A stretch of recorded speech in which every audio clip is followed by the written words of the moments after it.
നമ്മുടെ യുഎസിൽ നമുക്ക് ബേസിക്കലി രണ്ട് തരം പ്രോഗ്രാം ഉണ്ട്. ഒന്ന് സ്റ്റെമ്മും നോൺ സ്റ്റെം പ്രോഗ്രാംസ് ആണ്. സ്റ്റെം എന്ന് പറയുമ്പോൾ സയൻസ്, ടെക്നോളജി, എഞ്ചിനീയറിംഗ്, മാത്തമാറ്റിക്സ്. അതിൽ കാരണം എന്താ വെച്ചാൽ അവർക്ക് വേണ്ടത് ഈ മേഖലയുള്ള ബ്രെയിൻ ആണ്. അവർക്ക് എന്നും അവിടെ സാധ്യതകളുണ്ട്.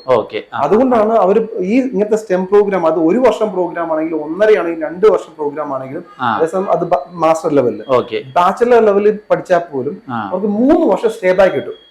ഉദാഹരണം 1 ഇയറിന്റെ മാസ്റ്റേഴ്സ് പഠിച്ചാലും 3 ഇയർ യുഎസിൽ സ്റ്റേ ബാക്ക് കിട്ടും. ഈ സ്റ്റെം ഡെസിഗ്നേറ്റഡ് പ്രോഗ്രാം കിട്ടും. ഉദാഹരണം പറഞ്ഞപ്പോൾ ഒരാൾ ബാച്ചിലർ പഠിക്കുന്നു, 4 വർഷം പഠിക്കുന്നിരിക്കും. 4 വർഷം പഠിച്ച് സ്റ്റെം പ്രോഗ്രാം ആണ്, അയാൾക്ക് 3 വർഷം സ്റ്റേ ബാക്ക് കിട്ടി.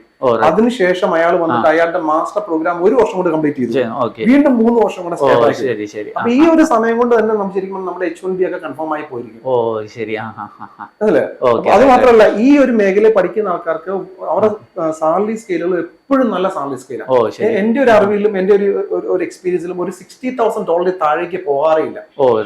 എപ്പോഴും അവർ മേലിലേക്ക് പോകാറുള്ളൂ. അപ്പൊ നമ്മൾ ഇൻവെസ്റ്റ് ചെയ്യുന്ന പൈസ മാസ്റ്റർ ലെവലാണെങ്കിൽ നമ്മൾ ഇൻവെസ്റ്റ് ചെയ്യുന്ന ഒരു മാക്സിമം ഇൻവെസ്റ്റ്മെന്റ് $30,000 ആണ്. അത് ശരിക്കും പറഞ്ഞാൽ നമുക്ക് നെക്സ്റ്റ് 6 മന്ത് $30,000 എന്ന് പറയുമ്പോൾ ഒരു 25 ലാഖില് താഴെ നിൽക്കും. അത് ഒരു PG പ്രോഗ്രാം ഇൻക്ലൂഡിംഗ് ഇപ്പം എന്റെ യൂണിവേഴ്സിറ്റിയാണ്, ഇൻക്ലൂഡിംഗ് നമ്മുടെ ലിവിംഗ് എക്സ്പെൻസ് കൂട്ടി ഒരു 30,000 ആവുള്ളൂ.